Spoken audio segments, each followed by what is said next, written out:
তুই ক কিরে যাবি না হ্যাঁ যাবি না ক এইবার থেকে যাবি তুই এইবার থেকে এই বুঝতে পারছিস হাতটা ধর ভালো করে ধর এই শোন ভালোই বলছিস এবার থেকে যা তা না হলে তোর কপালে দুঃখ আছে না এটা এসে পাকা মহিলা এই মহিলা সহজে যাবি খুব খারাপ এই মহিলাটা একদম ঘাট তেরা তোমার একটা কথাও শোনে না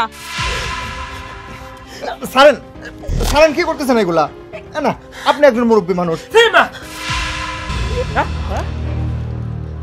আর কোন সময় যেন তোর মতো কলঙ্কিনীর মুখ আমি না দেখি আরে কি হয়েছে সোহেল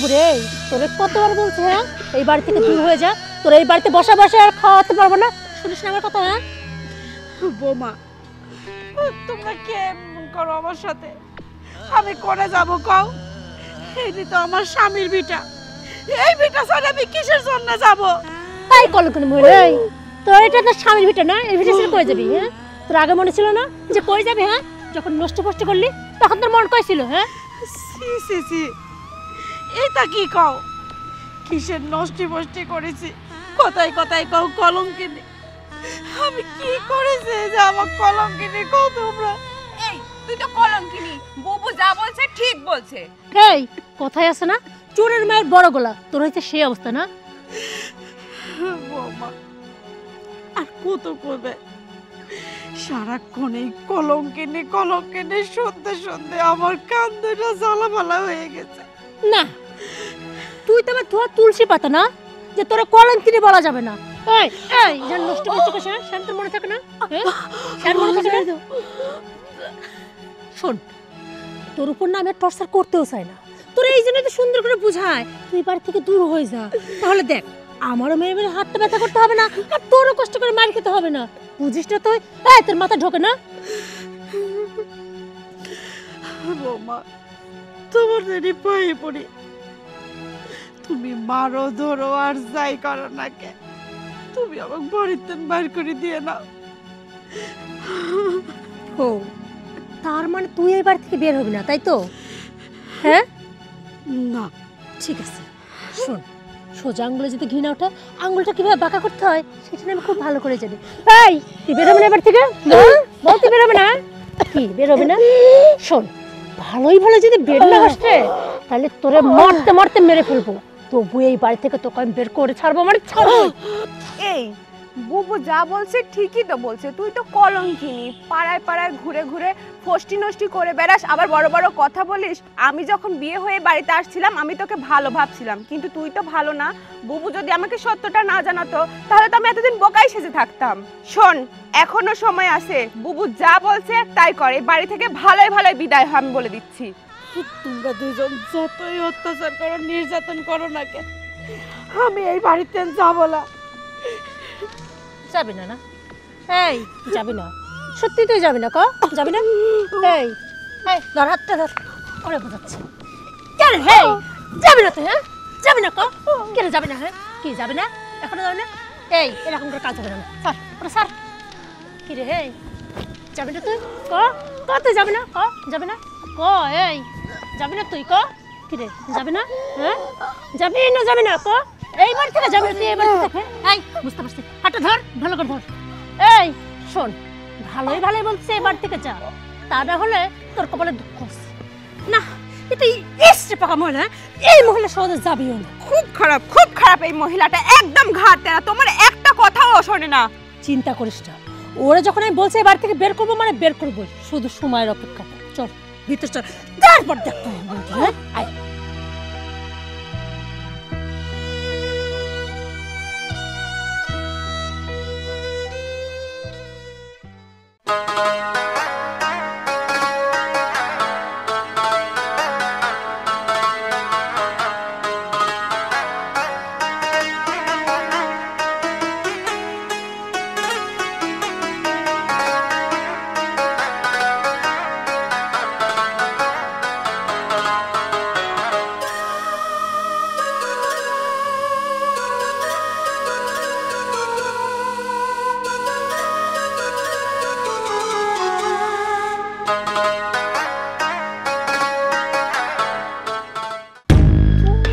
শয়তান মহিলাটাকে এত নির্যাতন করো, এত মারো, তবুও তো বাড়ি থেকে বের হচ্ছে না। সেটা জানি তো। শোন, আমি যদি চাই না যে আজকে এই বুড়িটাকে বাড়ি থেকে বের করে দিব, আমি আজকে চাইলে এই বুড়িটাকে বাড়ি থেকে বের করে দিতে পারি। কিন্তু কেন বের করতেছি না জানিস তো? অবশ্যই এইটা না তোর মাথায় ঢুকবে না।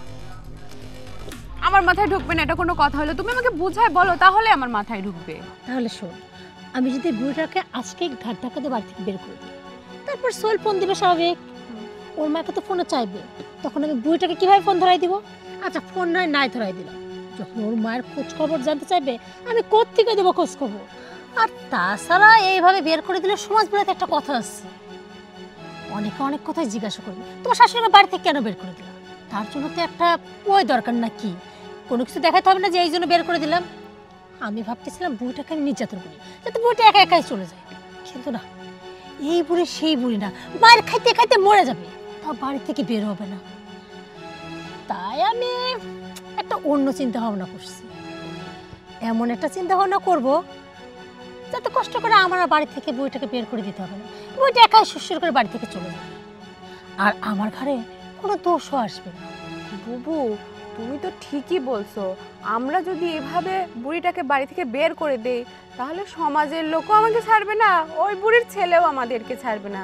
তার চাইতে ভালো কি তুমি যে প্ল্যানটা করছো সেটা করে ওকে বাড়ি থেকে বের করতে হবে।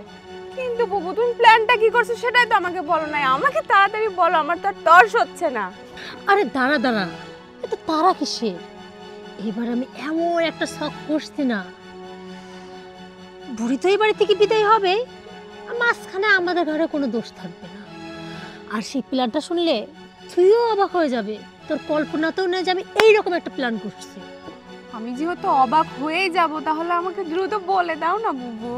আচ্ছা এদিকে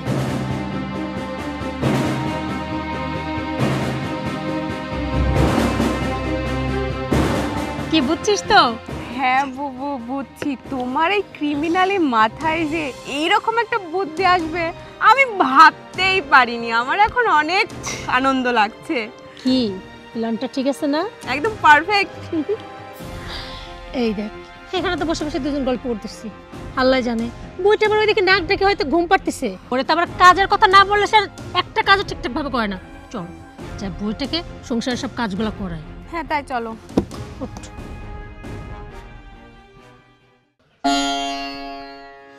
বোমা, বোমা, ও বোমা, কি হয়েছে রে বুড়ি, তুই ডাকছিস কেন?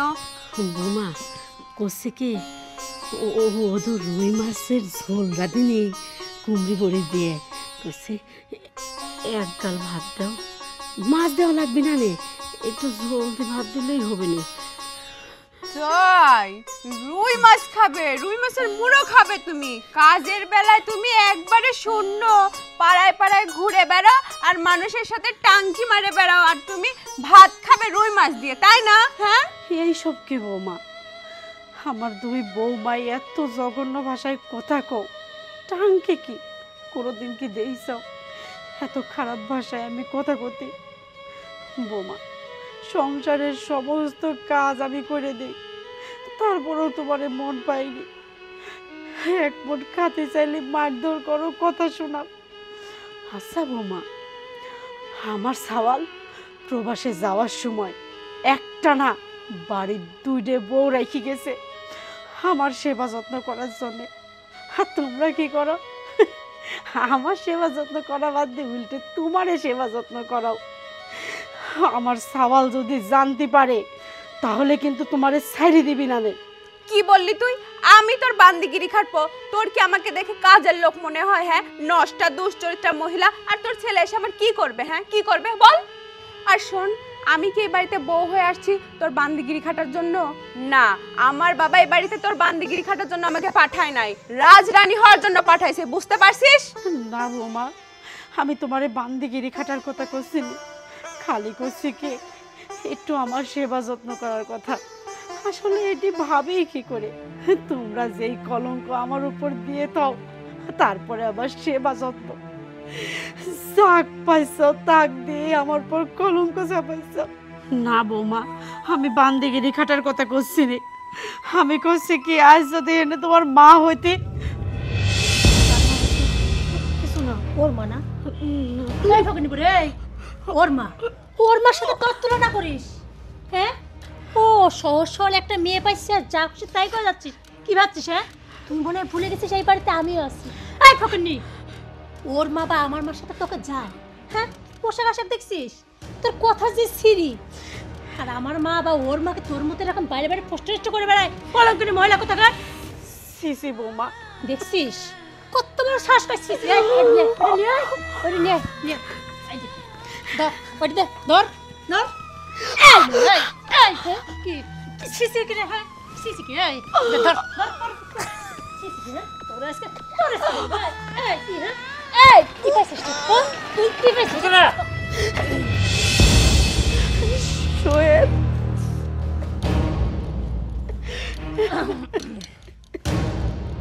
সূচনা, আমার মা কি এমন অপরাধ করছে যে তোমরা দুইজন মিলে আমার মাকে নির্যাতন করতেছো?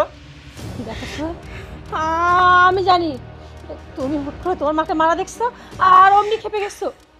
তোমার মজা করছে এইগুলো যদি শোনো না তাহলে তুমি বললো সুতরাং তুমি যা করছো ঠিক করছো। আমার মা কি এমন করছে যে তোমরা সেটা বলতে পারতেছো না আর তোমরা দুইজন মিলে নির্যাতন করতেছো? এই জন্য কি আমার মাকে তোমাদের দুজন হাতে রেখে গেছিলাম? ফোন করলে তোমরা আমাকে বলো আমার মাকে তোমরা আদর করো, যত্ন করো, সেবা করো। এইটা শিবার নমুনা। দেখো সোহেল, যেটা জানো না তাহলে সেটা শোনো। কারণ আমি জানি আমি ফোনে বললে তো তুমি বিশ্বাস করতে না। এই যে তোমার মা, যাকে দেখে তোমার মতো ধোয়া তুলসী পাতা, আসলে কোনো ধোয়া তুলসী পাতা। তুমি যেভাবে বলছিলা সেভাবেই তোমার মাকে আমরা সেবা যত্ন করতেছিলাম। তোমার এই মা একটা নষ্ট মহিলা। তুমি জানো তোমার মা কি করছে? এই এলাকায় ওই যে আবুল চাচা আছে, ওই যে ওইদিকে দেখো না রহমান চাচা, তাদের সবার সাথে নষ্ট ফষ্ট করে বেড়ায়। এলাকাতে আমরা দুই বউ মুখ দেখাইতে বলতে পারি না, সবাই সিসি করে। শুধু কি তাই, এই যে হাঁটুর বয়সে যেসব ছেলে পেলে আসে না তাদের সাথেও। সূচনা, তোমার মুখে যা ইচ্ছা তাই বলতেছো, মুখে লাগাম দিয়ে কথা বলো। ও, তোমার মায়ের কথা শুনে তোমার বিশ্বাস হচ্ছে না? না, কারণ তোমার এই মায়ের ভোলা ভোলা মুখ দেখে না তুমি বলতে পারো আমরা না।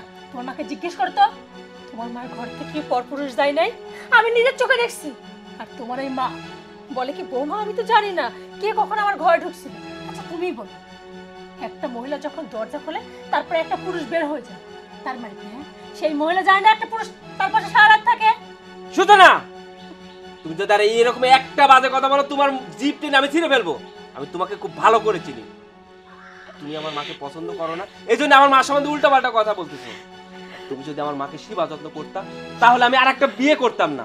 শুধু আমার মাকে সেবা যত্ন করার জন্য আমাকে দ্বিতীয় বিয়ে করতে হয়েছে। ওহি, তুমি বলো সত্যটা কি? ও, আমার কথা তো তুমি বিশ্বাস করবে না, ঠিক আছে? ওর থেকে শোনো। কি রে, সত্যটা বল। ইয়ে মানে হচ্ছে বুবু যা বলছে সব কথাই সত্য। আমি সব বুঝতে পারছি। মা, ভিতরে চলো।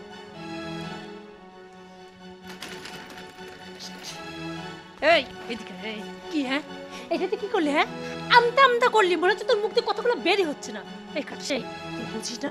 হ্যাঁ, তুই যদি এখন জোর দিয়ে বলতে তাহলে সবাই বিশ্বাস করতো।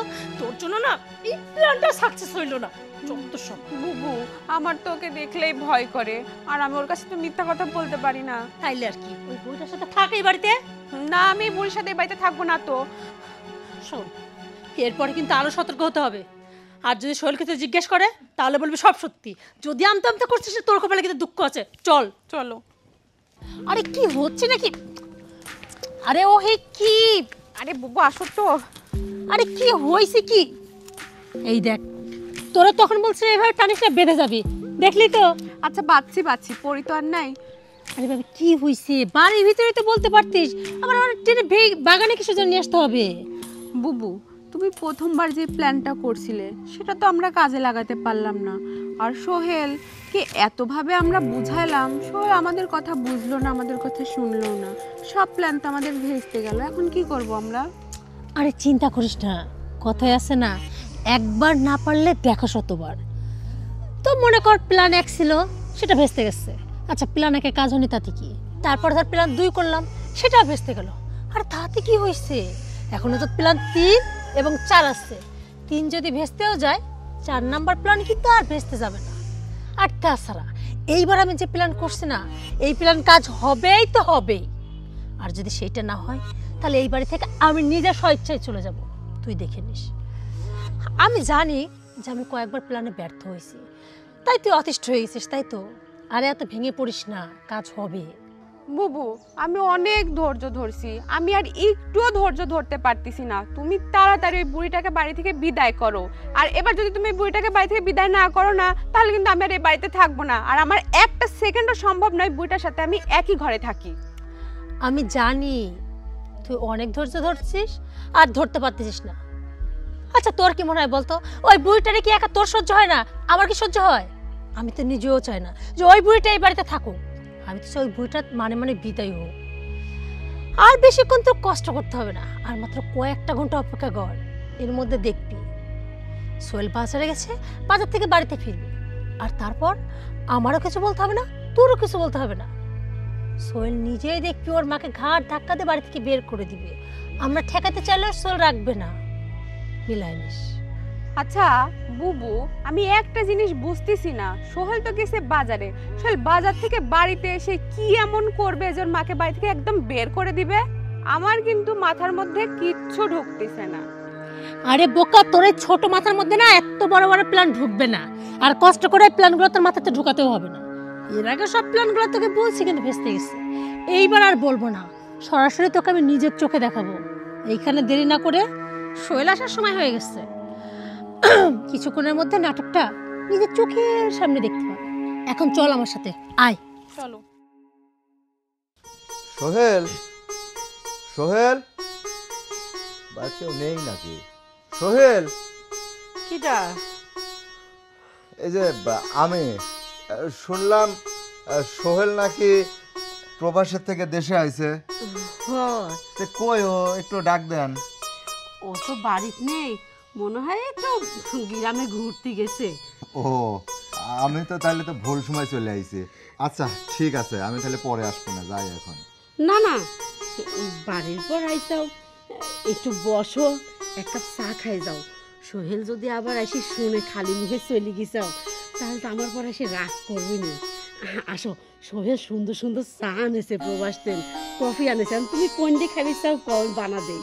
ওই করছিলাম যে চা তো সচরাচর সবসময় খাই, বিদেশ থেকে যখন সোহেল কফি নিয়ে আসে, আপনি একটা সুন্দর করে তাহলে আমাকে কফি বানায় দেন। আচ্ছা ঠিক আছে, চলো ঘরে চলো। ঠিক আছে।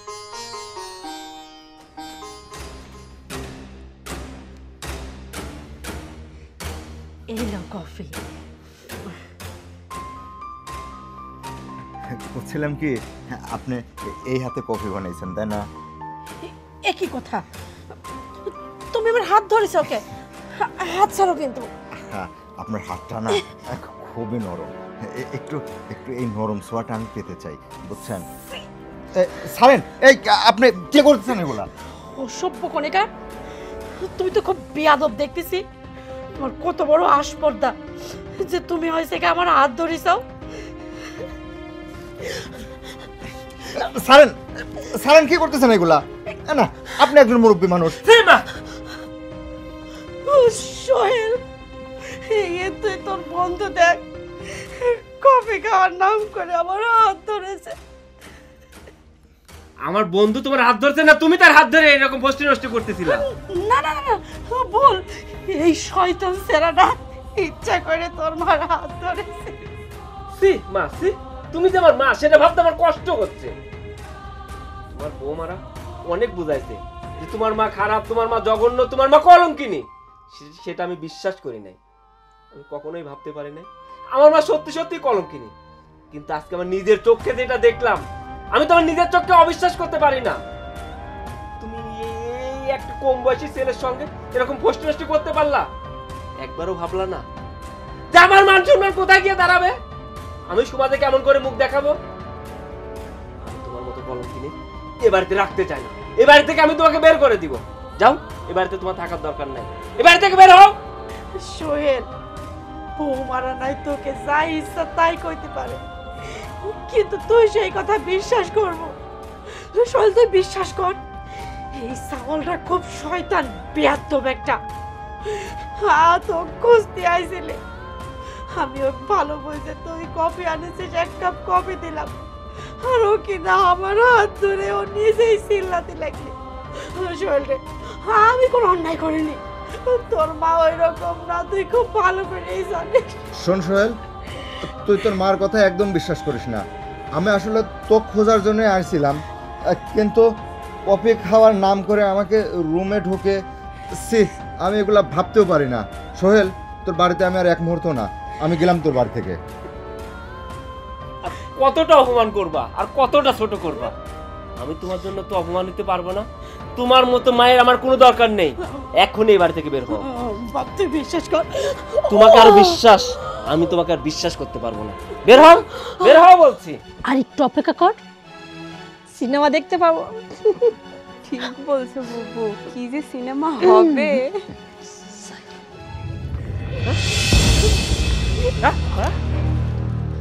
আর কোন সময় যেন তোর মতো কলঙ্কিনীর মুখ আমি না দেখি। আরে কি হয়েছে সোহেল?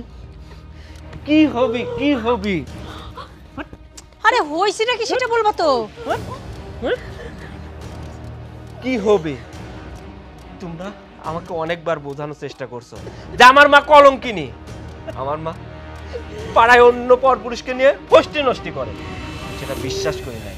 কিন্তু আজকে আমার নিজের চোখে যেটা দেখছি সেটা আমি অবিশ্বাস করব কেমন করে? তোমরা আমাকে অনেক বোঝানোর চেষ্টা করছো আমার মা কলঙ্কিনী। আমার মা পাড়ার অন্য সব ছেলেদের নিয়ে কি ফষ্টি নষ্টি করে, কিন্তু সেটা আমি বিশ্বাস করি নাই। জানো, আমার বন্ধু রাসেল এই বাড়িতে আসছে আমার সঙ্গে দেখা করতে, তারপর আর সেই সুযোগ নিয়ে, বাড়িতে কেউ নেই, সেই সুযোগটা নিয়ে রাসেলের সঙ্গে আমি সেটা মুখে বলতে পারবো না। আম্মা, সি সি সি সি সি সি আম্মা, আপনার বাইরে মানুষের সাথে পোস্ট করে সেটা আলাদা ফাংশন। আর আপনার ছেলের বন্ধু রাসেল, আপনি তাকেও ছাড়লেন না, তার সাথেও কিনা আপনি ছি।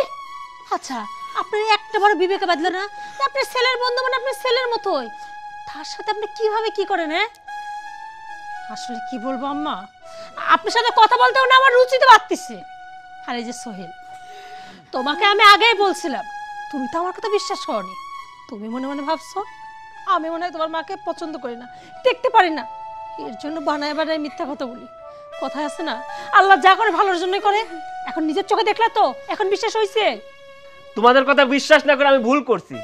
আমি বিশ্বাস করছি এই কলঙ্কিনী মহিলা, আমি বিশ্বাস করি বড়ই ভুল করছি। তাই এই ভুলের খেসারত আমাকেই দিতে হবে। আমি এই কলঙ্কিনী মহিলাকে আর এই বাড়িতে রাখবো না।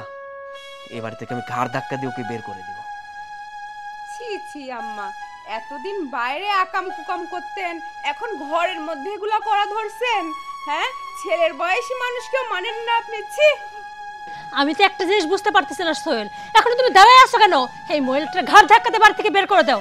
আর যদি তা না করো, এই বাড়িতে কিন্তু আর যাই হোক আমি এই মহিলার সঙ্গে একসঙ্গে থাকতে পারবো না একই বাড়িতে। ঠিকই বলছে বুবু, আমিও বুবুর সাথে একমত। তুমি এই মহিলাকে বাড়ি থেকে বের করবে নাকি বলো? তোমরা কি বলছো? তোমরা এই মহিলার সঙ্গে থাকতে পারবে না, আমি থাকবো না। তোমরা যদি রিকোয়েস্ট করো যে সোহেল আমার মাকে এই বাড়িতে রাখবো, কিন্তু আমি রাখবো না। কি ভালোই ভালো যাবি না ঘাড় ধাক্কা দিয়ে বের করে দিব? না না, আমি এই বাড়িতে যাবো না। যাবো কেন? তোর ছেলের মাথা খাবো, তারপরে যাবি। এই কাজটা করার আগে তুই একটাবারও ভাবতে পারলি না যে কাজটা করলে পারে তোর ছেলে মান সম্মান সব নষ্ট হয়ে যাবে? ও, তুই তো এটাই চাচ্ছিলি যে এতদিন প্রবাসে কষ্ট করে টাকা ইনকাম করছে, নাম কাম সব কামাইছে, এখন সবাই যেতে বলে প্রবাসীর মা কলঙ্কিনী, তোর মা ফষ্টি নষ্টি করে বেড়ায়, আমি যাতে রাস্তায় বের হতে না পারি এজন্য করতেছিস তো। আমি তোকে এই বাড়িতেই রাখবো না, কোনোদিন পরিচয় দিব না, তুই আমার মা। যা বের হ, বের হ বলছি, বের হ। আমি বলি কি শোনো না, আমি জানি এখন তোমার খুব রাগ হয়ে আছে, বলি কি তুমি একটু শান্ত হও। নষ্ট মহিলাকে তো বাড়ি থেকে বের করেই দিচ্ছ, চলো ভিতরে চলো। আরে শোন, কি বলছিলাম না, কাজ হবে, দেখ কেমন কাজ হলো। অনেক সুন্দর হয়েছে। সাপও মরলো, লাঠিও না ভাঙলো। কালকে 2 টাকার সোহেল বের করে দেওয়ার পর আজকে যে কি শান্তি লাগতেছে তোর আমি বলে বুঝাইতে পারবো না। হ্যাঁ বুবু, বাড়িটা একদম নিরিবিলি ঠান্ডা পরিবেশ, তোমারও মাথা গরম নেই, কোনো কিছুই নেই। তাইলে বোঝ এই বুড়িটাকে বের করে দেওয়ার জন্য কম চেষ্টা করছি। সোহেল বিদেশ যাওয়ার পর থেকে এই বুড়িটাকে এত নির্যাতন করছি, ওকে এত মিথ্যা মিথ্যা অপবাদ দিছি, তাও বুড়িটার বাড়ি থেকে বের করতে পারিনি। তারপর দেখ ইচ্ছা করে টাকা দিয়ে বইটার ঘরে লোক ঢুকাইলাম, তাও বইটার এই বাড়ি থেকে বের করতে পারলাম না। তারপরে কি করলাম, সোহেলকে বোঝানোর চেষ্টা করলাম, সোহেলও কোনো কথা বিশ্বাস করলো না। লাস্ট পর্যায়ে সোহেলের বন্ধুকে টাকা দিয়ে এমন একটা কাজ করলাম, সোহেল একদম বিশ্বাস করলো যে ওর মা সত্যি নষ্ট। এর জন্য সোহেল কি করলো, কলঙ্কের দাগ দিয়ে নিজেই বের করে দিল। কি শান্তি ভাব। আপদটা বিদায় হইছে, তোমার 3টা প্ল্যানই একদম সাকসেসফুল হইছে কিন্তু বুবু। আরে আমরা দুজন যদি এক না হতাম তাহলে ওই বইটা ঘাট ধাক্কাতে বের করে দিত সোহেল? কখনো দিত না, কোনো সময়ই দিত না। তবে শোন, বাহ বাহ, সুন্দর। তোমরা তো অনেক সুন্দর অভিনয় করতে পারো, কিন্তু আমি একটা জিনিস বুঝতে পারতেছি না, তোরা দুজনে আমার বাড়িতে কেন? তোরা টিভি সিরিয়ালে নাটক করবি, অনেক নাম কামাবি, সারা বিশ্ব জুড়ে তোদের অভিনয় দেখে মুগ্ধ হয়ে যাবে। কিসের অভিনয়, কি বলছো বুঝলাম না তো। হ্যাঁ তাই তো, কি হইছে তুমি এগুলো বলতেছো কেন? কিছুই বুঝতে পারতেছিস না? আমাকে কত সুন্দর করে বোঝালি আমার মা কলঙ্কিনী। আমি তোদের কথা বিশ্বাস করলাম না। আরে সোহেল কি বলতেছ? আমি তো একটা সিনেমার গল্প বলতেছিলাম। সিনেমার গল্প না? তুই আমাকে সিনেমা বুঝাস? আমি যখন প্রবাস থেকে আসলাম তোরা আমার মাকে নির্যাতন করতেছিলি, আমার তখনই বোঝা উচিত ছিল যে তুই আমার মাকে দেখতে পারিস না, আমার মাকে বাড়ি থেকে বের করার জন্য ষড়যন্ত্র করতে পারিস। কিন্তু তোরা আমার সঙ্গে এত সুন্দর করে নাটক করলি যে আমি নিজের চোখে যেটা দেখলাম আমার মাকে ভুল বুঝলাম, আর আমি আমার এই হাতকে আমার গর্ভধারিণী মাকে গলা ধাক্কা দিয়ে বাড়ি থেকে বের করে দিছি। আমি একটা পাপী সন্তান, আর এই পাপটা করছি তোদের কারণে। আমি তো সূচনাকে আগে থেকেই বিশ্বাস করতাম না, কিন্তু তোমাকে তো অনেক বিশ্বাস করতাম। আমি ভাবছিলাম তুমি একটা গরিব ঘরের মেয়ে, তুমি আপাতত আমার মায়ের যত্ন নিবা, তোমার তো মা নেই, তুমি আমার মাকে নিজের মায়ের মতো যত্ন করবা।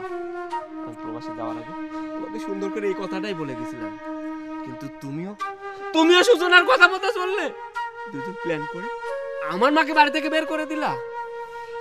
আমি যাচ্ছি, যদি আমার মাকে খুঁজে না পাই, আমার মায়ের যদি কিছু হয়ে যায়, তাহলে তোদের দুজনেরই খবর আছে। তোদের দুজনের কি অবস্থা করব সেটা আমি নিজেও জানি না। দেখো আমি এসব কিছুই করতে চাইনি, সবকিছু বুবু আমাকে দিয়ে করাইছে। আর আমি তো আম্মাকে কত ভালোবাসতাম প্রথম বুবু আমার মাথার মধ্যে শয়তানি বুদ্ধি ঢুকাইছে, আমার কোনো দোষ নেই। আমি সব বুঝতে পারছি, তোরা দুইজনই সমান অপরাধী। আমি আমার মাকে খুঁজতে যাচ্ছি, যদি আমার মাকে আমি খুঁজে না পাই, তোদের যে কি অবস্থা করব সেটা আমি নিজেই জানি না। সোহেল শোনো, এই এদিকে কি, হ্যাঁ তোরে আমি বারবার সতর্ক করছিলাম যে তুই শখে থাকবি, আরে আমি তো সোহেলকে একটা বুঝ দিতাম, কিন্তু তুই আমতা আমতা করে সব ঘেটে দিলি। একটা জিনিস বুঝি না আমি, তুই নিজেও চাই যে বইটাই বাড়ি থেকে বিদায় হোক, অথচ সোহেলের সামনে যায় করতে আর সব দোষ আমার ঘরের উপর চাপাই দিলি। তুই কি ধোয়া তুলসী পাতা নাকি? তোর সব ভালো লাগে না এইগুলো আমার।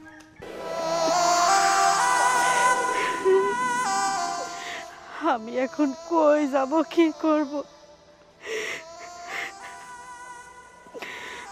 দুই বৌমা তো সব সময় আমার কলঙ্ক দিয়ে যাচ্ছে। ভাবেছিলাম সাওয়ালটা প্রবাস থেকে আসবে, আসার পরে অন্তত সাওয়ালটা তো আমাকে বুঝবে, কিন্তু আমার সাওয়ালটা আমাকে ভুল বুঝলো, আমার বাড়ির থেকে তাড়াই দিলে। আল্লাহ, আমি এখন কই যাব? আমার তো এমন কোনো জায়গা নেই যাওয়ার মতো, আমি এমন কি করব?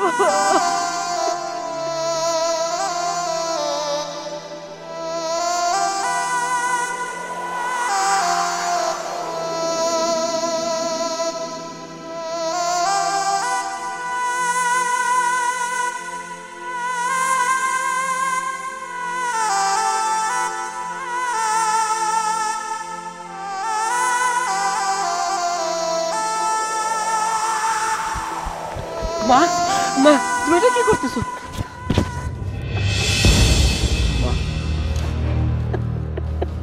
আমার না ভুল হয়ে গেছে, আমাকে তুমি ক্ষমা করে দাও।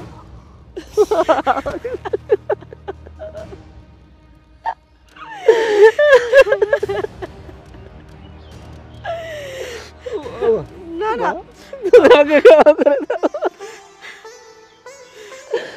হবে কে? তোরাই সঠিক, তোরা ভুল করবো কে? ভুল তো আমি করেছি, এই জন্য তোরে শান্তি দিয়ে আমি একেবারে চলে যাচ্ছিলাম। না মা, তুমি কোথাও যাবে না মা। আমি না অনেক বড় ভুল করে ফেলছি, এসব ডাইনের কথা বিশ্বাস করছি। আমি বুঝতে পারি নাই ওরা ষড়যন্ত্র করছে। জানো মা, আমার চোখে তোমাকে খারাপ করার জন্য ওরা টাকা দিয়ে লোক ভাড়া করতে, তোমার চরিত্র নিয়ে উল্টাপাল্টা কথা বলতে। ওরা প্রমাণ করতে চাইছে একজন প্রবাসীর মা কলঙ্কিনী। আমি কত বড় খারাপ সন্তান তোমার, ওদের কথা বিশ্বাস করছি। আমার গর্ভধারিণী মাকে আমি বিশ্বাস করি। মা, তুমি আমাকে ক্ষমা করে দাও মা, তুমি আমাকে ক্ষমা করে দাও। আম্মা শোনেন না, দেখেন আম্মা, এক সংসারে থাকতে গেলে টুকাটুকি লেগেই যায়। আমি বলি কি আম্মা, আমি যা করছি ভুল করছি, আমি তো আপনার মেয়ের মতোই, আপনি ওইগুলো কিছু মনে রাখেন না আম্মা। এখন আর কোনো ন্যাকা কান্না করে লাভ নাই, সব দোষ তোদের দুজনের। তোরা কি ভাবছিস এখন ন্যাকা কান্না করে বলবি তোরা কিছু করিস নাই, তোরা নিরপরাধ, আর সেটা আমি বিশ্বাস করব? আমি তোদেরকে আর কোনোদিনও বিশ্বাস করব না। তুমি সত্যি কথা বলে দিচ্ছ না কেন? আমি তো কিছুই করতে চাইনি, তুমি তো সবকিছু আমাকে দিয়ে জোর করে করাইছো। চুপ কর, মনে হচ্ছে বাচ্চা খুকি, উনি কিছুই জানে না। ও যেই দেখছে গেছে ওরা বুঝতে পারছে, অমনি আমার ঘরে দোষ চাপাইতে আসছিস না? কি আমি কি জানি? হ্যাঁ, আমি কি একা একা সব কিছু করছি নাকি? সব কিছু তো তুইও করছিস। তুই তো আমারে বলছিলি বউ শোনো না, ওই বইটা আমার সহ্য হয় না, ওইটা এই বাড়ি থেকে তাড়াই দাও। আমি প্রথম প্রথম আমার দেখতে পারতাম না, ঠিক আছে, তারপর তো আমি মেনে নিছিলাম শুধুমাত্র তোর কথার জন্যই। চুপ! আরে একটা কথা বলবি না। তোদের অনেক নাটক দেখছি, অনেক অভিনয় দেখছি, তোদের অভিনয় আমার আর দেখতে ইচ্ছা করছে না। তোরা আমাদের মতো প্রবাসীকে কি ভাবিস? খেলনা কাঠের পুতুল? তোরা যখন যা বুঝাবি সেটাই আমরা বুঝবো। শুধু তোদেরকে ভালো রাখার জন্য, পরিবারকে ভালো রাখার জন্য একজন প্রবাসী কত কষ্ট করে তোরা কখনোই বুঝবি না। কবর চিনিস? কবর, কবরের মধ্যে ওই লাশটার কি হয় পৃথিবীর কেউ জানে না, শুধু আল্লাহ জানে ওই লাশের কি হয়। প্রবাসী একই একটা জিনিস, ওই প্রবাসী, একজন প্রবাসীর কি হয় শুধু ওই প্রবাসী আর ওই উপরে আল্লাহ ছাড়া দ্বিতীয় কেউ জানে না। একজন প্রবাসী কতটা কষ্ট করে টাকা উপার্জন করে, 18 ঘন্টা 20 ঘন্টা ডিউটি করার পরে নিজে রান্না করে খায়, নিজে কখনো ভালো একটা ড্রেস পরে, ভালো ভালো খাবার খায় না। কারণ সে যদি ভালো খাবার খায়, ভালো ড্রেস কিনে, তাহলে সেই টাকা নষ্ট হয়ে যাবে, পরিবারকে টাকা পাঠাতে হবে। পরিবারের কথা চিন্তা করে একজন প্রবাসী ঠিক মতো খায় না, ভালো একটা পোশাক পরে না, শুধু পরিবারের লোককে শুধুই ভালো রাখবে। কিন্তু একজন প্রবাসী দিন শেষে কি পায়? একজন প্রবাসী বাড়িতে এসে দেখতে হয় তার মা কলঙ্কিনী, তার মা কলঙ্কিনীর মিথ্যা অপবাদ দিয়ে বাড়ি থেকে বের করে দেওয়া হয়। আর আমার কথা কি বলবো, আমি একটা বিয়ে করলাম, আমার বইয়ের কাছ থেকে একটাই চাওয়া ছিল, সে শুধু আমার মাকে সেবা যত্ন করবে, আমার মাকে নিজের মায়ের মতো আদর যত্ন করবে। কিন্তু না, সে আমার মাকে শাশুড়ি ভাবতে শুরু করলো, আমার মাকে নির্যাতন করা শুরু করলো। আমি বাধ্য হলাম আরেকটা বিয়ে করতে। আর ওই তোমাকে আমি বিয়ে করলাম আমার মাকে ভালো রাখার জন্য, কারণ আমি জানতাম তুমি এতিম, তোমার মা বাবা নেই, তুমি আমার মাকে মায়ের মতো দেখবা, মায়ের মতো আদর যত্ন করবা। কিন্তু না, তুমি এসে আমার বড় বউয়ের সাথে যোগ দিলা, আমার মাকে নির্যাতন করলা। শুধু তাই নয়, আমি প্রবাস থেকে আসলাম, তোমরা দুইজন মিলে ষড়যন্ত্র করে আমার মাকে কলঙ্কিনী মারো অপবাদ দিয়ে, আমার হাত দিয়ে ঘাড় ধাক্কা দিয়ে বাড়ি থেকে বের করে দিলাম। আমি জঘন্য অপরাধটা করছি শুধুমাত্র তোমাদের জন্য। তাই আমি চাই আমার কোনো বই এই বাড়িতে থাকবে না, শুধু এই বাড়িতে আমার মা থাকবে। আমার বাকি জীবনটুকু আমার মায়ের সঙ্গে কাটাতে চাই, আমার বেহেশতের সঙ্গে বাকি জীবনটুকু থাকতে। মা, আমি অনেক বড় ভুল করছি, তুমি আমাকে ক্ষমা করে দাও। ও আম্মা, আমাদেরকেও ক্ষমা করে দেন না। আরে দাঁড়া, শিখে ক্ষমা চা। আম্মা, আমাদেরকে ক্ষমা করে দেন, আমরা আর এরকম ভুল করব না আম্মা। আমরা তো আপনার মেয়ের মতোই, আমরা না বুঝে অনেক অন্যায় করছি, অনেক ভুল করছি, কিন্তু বিশ্বাস করেন আম্মা, একটাবার সুযোগ দিয়ে দেখেন, আমরা আপনাকে অসম্মানিত করব না। আপনি যা বলবেন আমরা দুজনে অক্ষরে অক্ষরে পালন করব। সোহেল, তুই আমার সন্তান, ওরা হচ্ছে আমার বাড়ির বউ। দেখ, ওরা যেমন অন্যায় করছে তুইও কিন্তু তার সাথে সাথে তাল দিছিস। ক্ষমা যদি তুইও আমার কাছ থেকে পাস তাহলে ওরাও পায়। ওরা তো ছোট মানুষ, ভুল করে ফেলাইছে, তাই আমি তোরে তিনজনে কি ক্ষমা করে দিলাম। তোমা, হ্যাঁ মা, এখন তেন আমার মায়ের চোখে দেখবা তো? হ্যাঁ, বিশ্বাস করেন আম্মা, আপনি যা বলবেন আমি তাই শুনবো। আম্মা, এখন থেকে আপনাকে আমরা মায়ের চোখেই দেখবো, মায়ের মতোই ভালোবাসবো। হ্যাঁ মা, তুমি ঠিকই বলছো, আমিও অপরাধী। আর শোন, তোদের দুজনকে বলছি, ফাদ্দার যদি আমার মাকে কখনোই তোরা নির্যাতন বা অত্যাচার করিস, আমি সত্যি সত্যি তোদেরকে এ বাড়ি থেকে বের করে দেব। তাই বলছি, আমার মাকে নিজের মায়ের মতো ভালোবাসবি। অনেক হয়েছে, অনেক বকাবকি করিস, চলো এবার বাড়ি। চলেন আম্মা।